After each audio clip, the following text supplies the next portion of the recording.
या ओबीसीच्या प्रवर्गाला जितकी जितनी भागीदारी उतनी उसकी हिस्सेदारी हा घटक आमच्या ओबीसी समाजाला प्राप्त होत नाही।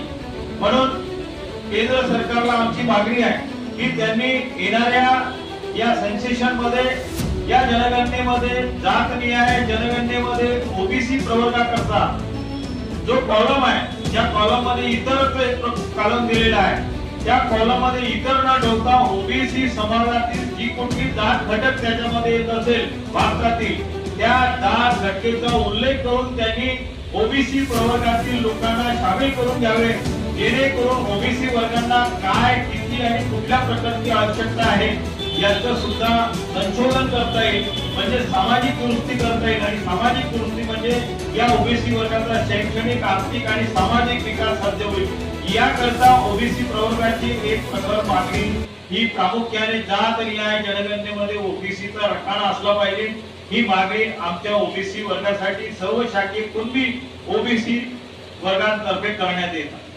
त्याचप्रमाणे आमचा दुसरा मुद्दा आहे की शेती ही निसर्गावर निलंबित आहे।